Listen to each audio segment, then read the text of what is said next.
One of those Eurosceptics, because he's UKIP's only MP. He's with me now. And a very good morning to you, Mr. Carswell. Let me ask you, it's been dubbed, it's leading the Sunday Express today, it's been dubbed a supergroup, unifying all the bickering parties within the Leave side. Is that something that would meet with your approval?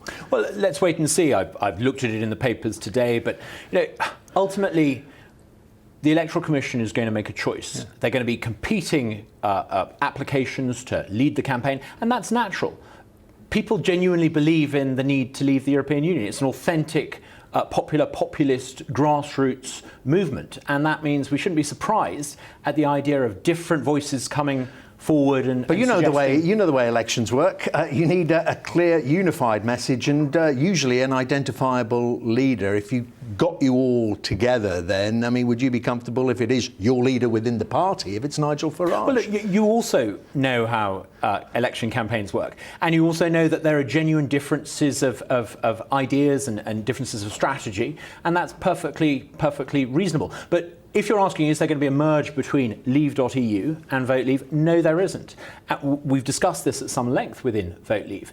We want to certainly work with the others. We want to cooperate with them. But when it comes to putting in an application, Vote Leave wants a very different strategic approach to this campaign. And I think we've got to be clear about this. This isn't about personalities. Really? Leave.eu wants a campaign that is focused primarily on the issues of identity and on immigration. Vote Leave wants a campaign that is optimistic, upbeat, internationalist, a campaign that focuses on the economy, the fact that once we've taken back control, we stop sending £350 million a week to Brussels. Think of what we could do in terms of NHS hospitals. That's 60 times more than we spend on the NHS Cancer Fund. But on the campaign itself, I mean, this story seems to be well sourced, and it's talking about some kind of board bringing you all together and coordinating the message that's put out.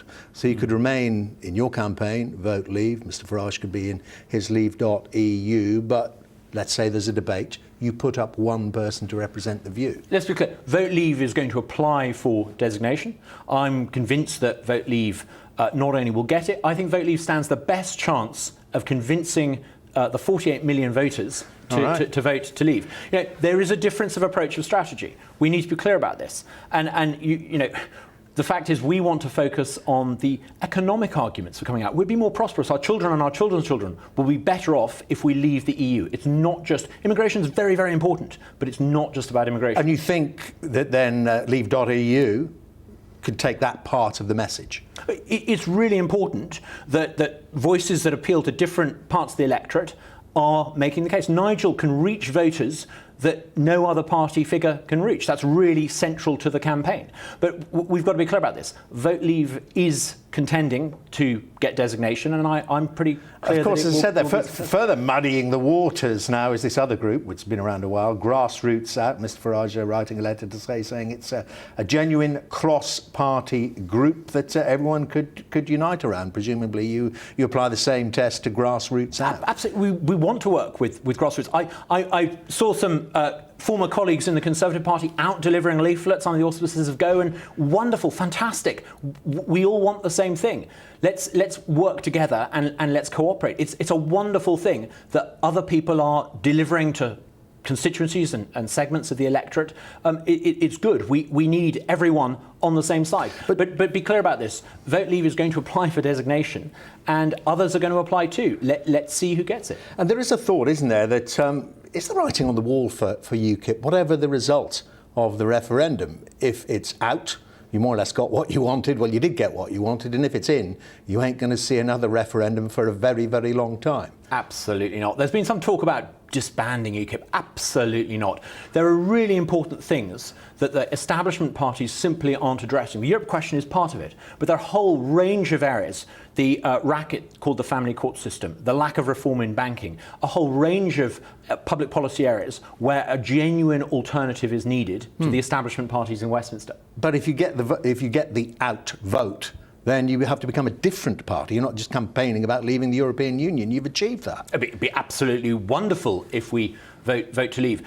If we vote to leave, perhaps we can have some more change. But there are a whole range of different areas of public policy where the established parties in Westminster collude and work together to prevent people having real change and real choice. Well, one of your major funders, you know, Aaron Banks, I'm sure you know him well, says, well, you know, spent force, UKIP. Aaron said that. Those aren't my words. You need to talk to him about that. I'm very much 100% UKIP. I know that UKIP voters really do feel the need for an alternative party in British politics. And I think if we can win this referendum and be part of a coalition that wins this referendum, there's lots and lots more to do. So you're not packing up your tent. What happens if UKIP packs up under you? Would you stand again? As an independent? UKIP's not packing up at all. I'm 100% UKIP. Right now, I'm 100% of the UKIP parliamentary party. That's the problem. That's what we need to tackle. There are all sorts of things about this country that need to change. Our relationship with Europe is part of it. UKIP has plenty of other things to focus on. OK, thanks for coming in, Mr. Carswell. Thank you. You didn't, frankly, have the balls to put country before party.